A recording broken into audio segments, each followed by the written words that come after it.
बहन जी की सरकार में जो भी पार्क का विकास हुआ है, अन्य विरोधी पार्टियों द्वारा जो लक्षणा लगाया जाता है, मैं अगर एथेंटिक तौर पे बात करें, एक रिसर्च की स्कॉलर के तौर पे बात किया जाए तो भारत में ताजमहल के बाद दूसरे नंबर की जो अंबेडकर पार्क है, जो राजस्व को कोष में सबसे ज़्यादा धन देती है, वो अंबेडकर पार्क के नाम से जाना जाता है। उसके लिए बहन जी को मैं धन्यवाद देना चाहता हूं और इस मान्यवर कांसीराम साहब के सोच को धन्यवाद देना चाहता हूं, जिन्होंने इस मनुवादी जड़ को हिला के रख दिया।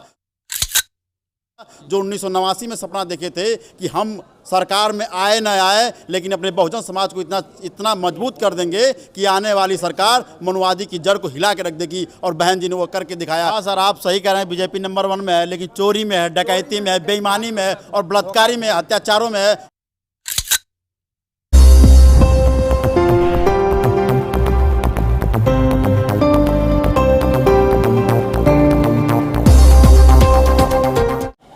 नमस्कार, मैं हूं ओम प्रकाश और आप देख रहे हैं सत्य समाज न्यूज़ नेटवर्क।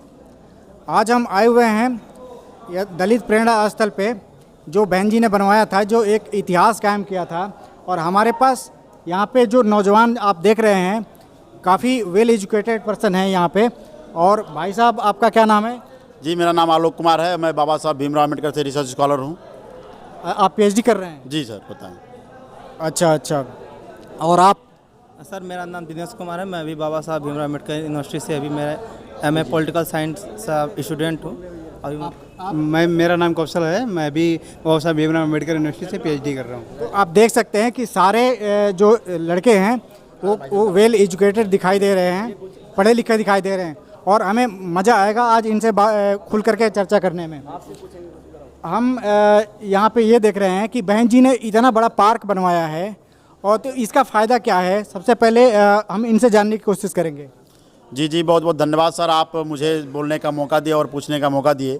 मैं ये बताना चाहूँगा कि बहन जी की सरकार में जो भी पार्क का विकास हुआ है, अन्य विरोधी पार्टियों द्वारा जो लक्षणा लगाया जाता है, मैं अगर एथेंटिक तौर पे बात करें, एक रिसर्च की स्कॉलर के तौर पे बात किया जाए तो भारत में ताजमहल के बाद दूसरे नंबर की जो अंबेडकर पार्क है, जो राजस्व को कोष में सबसे ज़्यादा धन देती है, वो अंबेडकर पार्क के नाम से जाना जाता है। उसके लिए बहन जी को मैं धन्यवाद देना चाहता हूं और इस मान्यवर कांसीराम साहब के सोच को धन्यवाद देना चाहता हूं, जिन्होंने इस मनुवादी जड़ को हिला के रख दिया। जो 1989 में सपना देखे थे कि हम सरकार में आए न आए, लेकिन अपने बहुजन समाज को इतना मजबूत कर देंगे कि आने वाली सरकार मनुवादी की जड़ को हिला के रख देगी, और बहन जी ने वो करके दिखाया। 2007 में पूर्ण बहुमत से सत्ता बनाई और 5 साल लगातार सत्ता चलाई। और आप लखनऊ में हर कोने पे जाके देख लीजिए, जो ईमानदारी से दिल पर हाथ रख के कह देगा कि अगर विकास हुआ है, अगर पुराने लखनऊ में अगर कभी गलियों में जाके देखिए कितनी सकरी गलियां हैं, अगर लखनऊ में विकास हुआ तो मान्य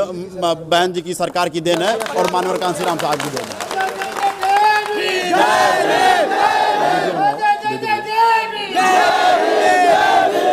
एक वीडियो बनाना बहु, बाबा साहब का दूसरा नाम,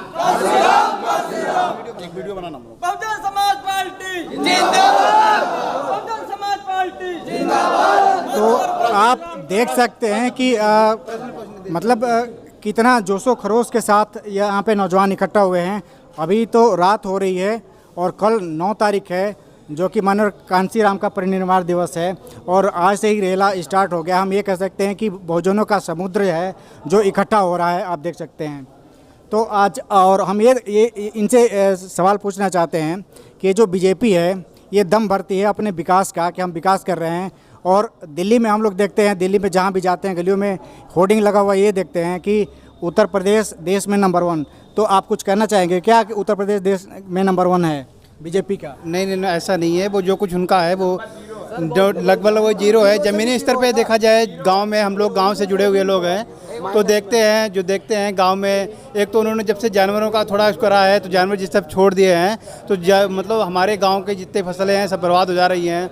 और ये एक तरीके का मुद्दा है, विकास नाम पे 0 है लगभग।